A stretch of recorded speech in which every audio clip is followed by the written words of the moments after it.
What is up, everybody? It is Dave Plays here today, and today we have our newest video. It's going to be our third video in the Let's Have Conversation series. If you guys have any type of ideas, or if you guys want to see something, just please let me know. I'm up to make all type of tech content over the next few months. So, let's get into this one. Today we're going to be talking about creating a home lab and is it worth it? So, just to make things easy, I do already have mine created, but if you guys are interested, please let me know, and I'll actually make a video on a how-to. So, what do I use my home lab for? So, this is only one of my home labs. I do have a second one that I'm slowly condensing into this main one here. But for this home lab here, it's mainly my whole Jellyfin and R stack. Now, it also soon will be the home for my Nginx project, along with hosting some of my websites. But for now, I don't have these linked into HomeR, but I will touch on those in the video. So, what do I use this? How do I use this? What type of internet am I using? Is going to be the first steps. So, my main reason for this was I wanted to stop paying for subscriptions, along with making sure I have a reliable place to host some of my web projects.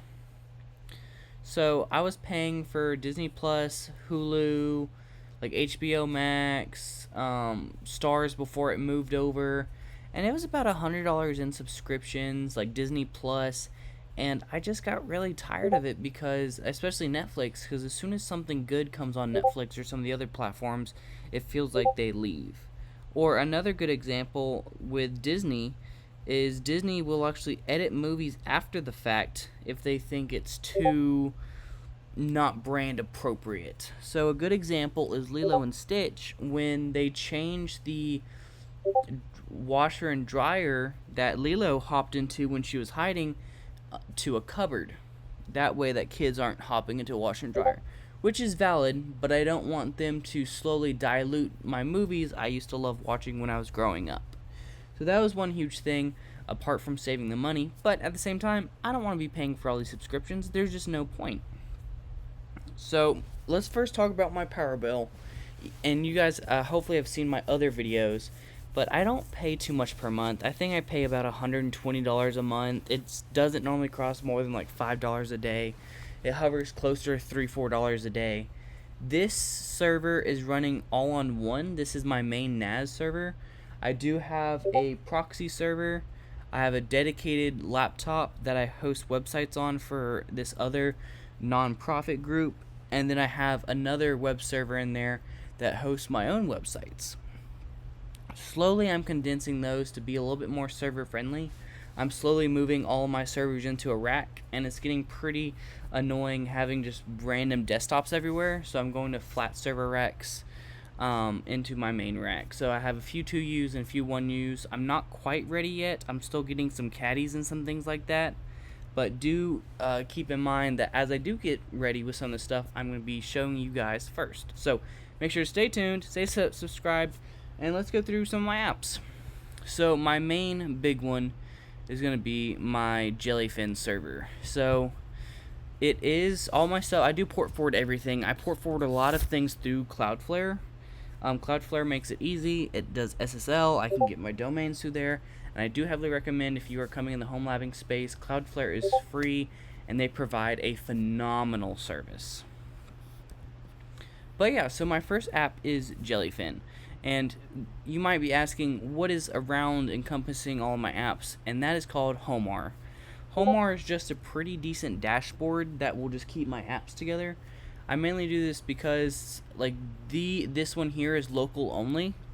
And then for Jellyfin, if I want the max possible performance, I'll go to the IP and not through my reverse proxy domain. That way I don't have to worry about how fast it's going through the router with upload speeds, etc. I'm getting the best possible connection, which is super cool. But yeah, so I have my Jellyfin server, and then I have my Prowler server. This is going to be the start of my R stack. These three here are hosted on its own. I think it's a 2U box, and the reason for that is these are actually behind a VPN. So I use Windscribe.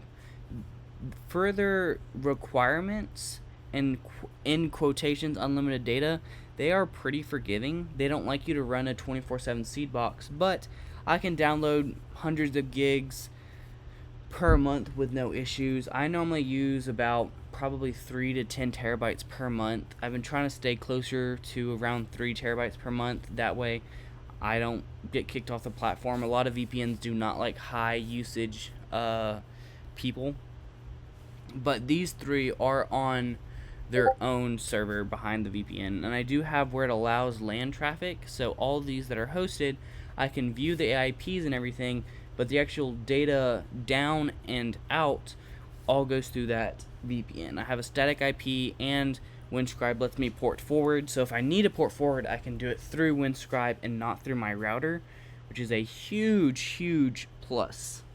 But at the same time, I make sure that I have them ready to go, which is really nice as well. Sorry, I was in editing mode. But yeah, so first let's check out Jellyfin, and you can see how it works. So I have all types of stuff here. This is a shared server, so because it's a shared server, I have all types of shows, I have all types of movies, I have some anime type stuff. It is pretty wide variety, and you can see like I have Terrifier 3, Insidious. I personally love horror movies, so I try to get a lot of those first. But yeah, so the cool thing about this whole server is when I put in a title for either a show or a movie, it automatically downloads and it automatically imports into my Jellyfin server. So the cool thing about Jellyfin, it also allows me to create users, and it also allows like all of this art and everything. Jellyfin takes care of that. It will find based off the IMDb, it will find the art, it will find a description. So you can see here's a description, it has some tags, the genres, even the cast and crew, which is super cool. And then before I even watch the movie, it'll actually show me what I downloaded it in, what type of audio, if I have subtitles, which is super sweet. And then even here we have the Rotten Tomatoes and the rating score. So I do have some 4K content. Let me see, it's probably, let's see. I normally download a lot of my movies in 4K, but there's a few of them that I try to save. Yeah, here we go. So 4K HDR content, and the HDR content looks great. It's better if it's not transcoded down, but even then the transcoding works really well, and it's super sweet how well it works. And for these ones I do have a collection, so if I go here to collections, you can see all my collections here. So this way I can have a collection of movies, like for example all the Five Nights at Freddy's collection. It's gonna be 1, 2, and eventually 3. And the cool thing about Jellyfin is once a movie is posted in the IMDb database, it will actually grab it as soon as it's available. So movies coming in 2026 or 2027, it will automatically download once they do come out of theaters, even if they're months ahead. As soon as it hits that date, download it and all ready to go. So Jellyfin is pretty self-explanatory. Plex is another alternative, but I don't have a permanent Plex license, and I also don't want to buy one now and then have to pay another $5 on top to tunnel it out to my family.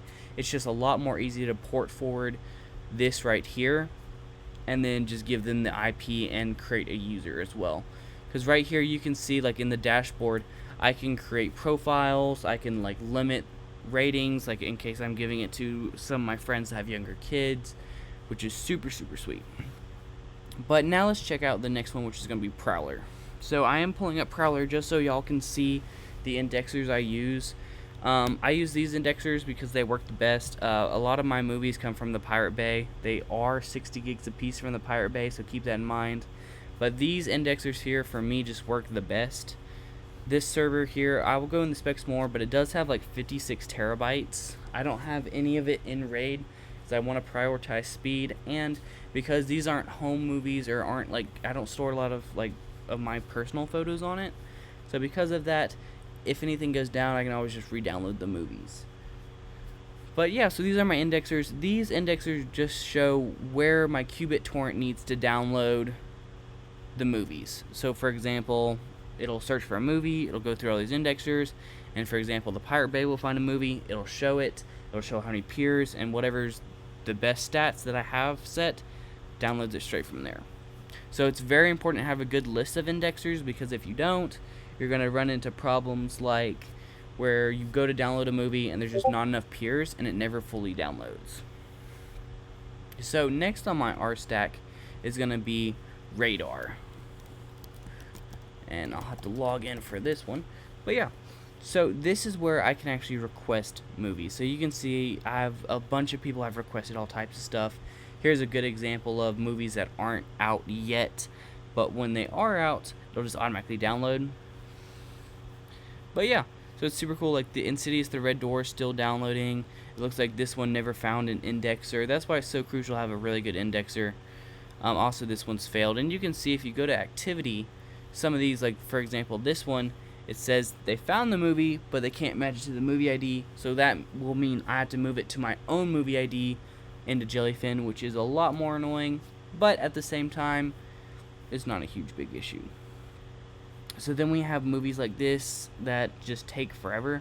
Normally I will just go right here and I will go ahead and remove, and it's going to remove the entire movie and its contents, and then I can actually go down here, click this, and then interactive search. And the cool thing about Radar is when something's automatic, it's perfect. So it looks like it tried to download this one, but there were just not enough peers. So we're just going to sort by peers, and look, this one right here, good 1080p. If we can, it's really nice to find one that is 4K. I've been trying to get some more 4K content, but here's a good one with some good peers. Okay, boom.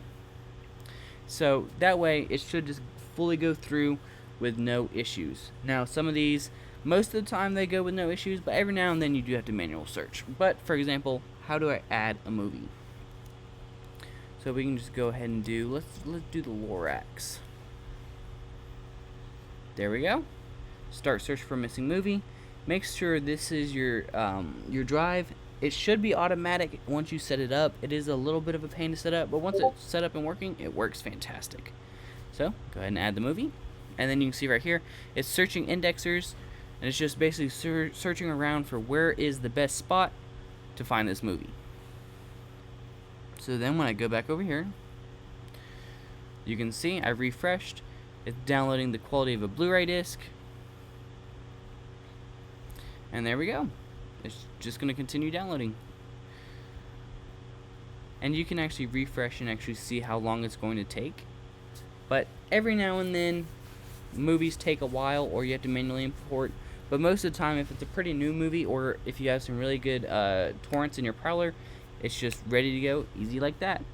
The VPN does slow mine down a little bit, but normally it's pretty quick. Normally like a 40 gig file downloads in no more than 20-25 minutes, which is super sweet. So now we can go on to Sonar.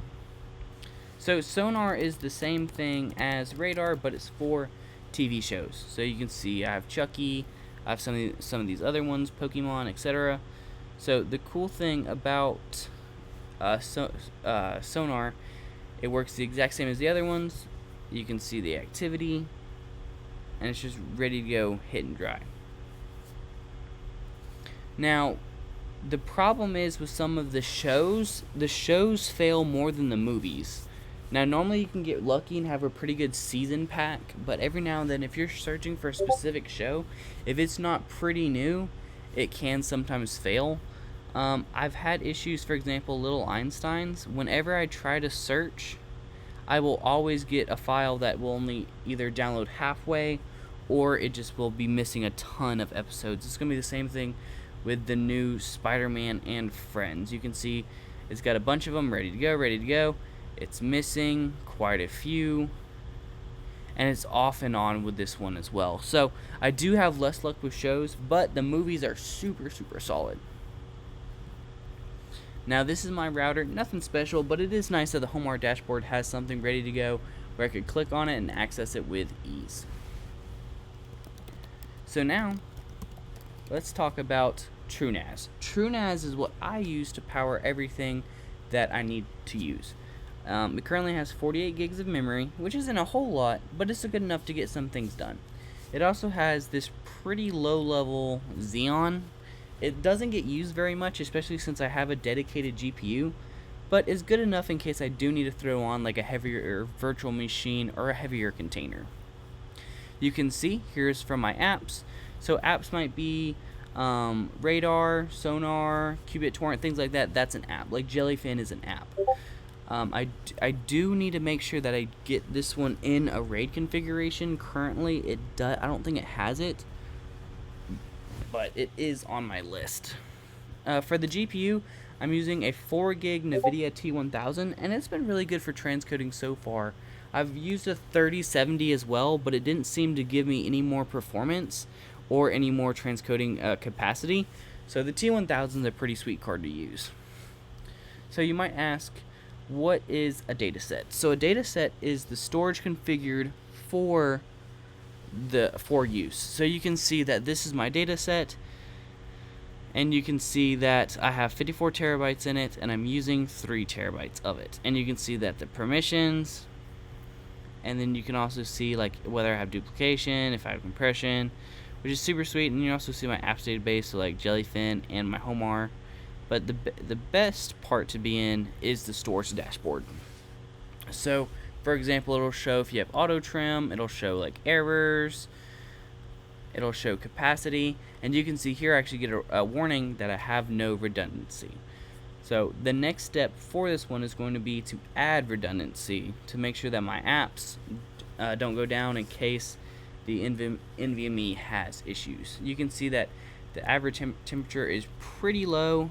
I do have this in a closed laundry closet right now, so I am pretty happy with how well it works. Now you can also see that I have a 2-wide mirror of a metadata. So the cool thing about this is in case one of my 256 gig drives go down, there's a mirror, and I can actually rebuild it up. It's just supposed to help make the drive feel a little bit faster for like the random reads and writes, but it's not a huge difference. I would only recommend it if you have the extra storage, which I did. And then this is my 8 drives that are 8 terabytes apiece to get my 56 terabytes. So the other cool thing is I can make a virtual machine, I can run some containers, or the best part that makes TrueNAS so great is actually going to be TrueNAS. I have my Jellyfin, HomeR, and Flare Solver, and you can actually see how much RAM each one's using. This one right here, HomeR, I only give it 1 gig personally. It doesn't really need that much, so there's no reason that I need to use a whole lot of data. And you can actually see how much it's using for the block I/O, how much RAM, how much CPU. I give these a fairly good amount of CPU, but really they only need about 2 cores each, maybe 3, maybe even 1 for like this one.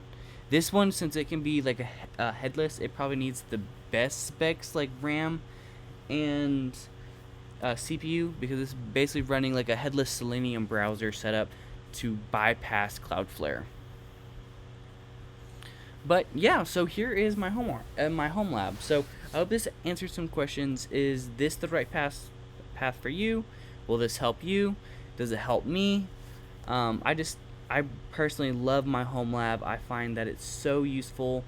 It's just so much better having all my content that I own in front of me, and I don't have to worry about buying another subscription, or I don't have to worry about when is this show or this movie I want coming to this subscription platform, when I can just download it myself and share with friends and family. But yeah, if you enjoyed the video, I hope to see you in the next one, and peace out, y'all.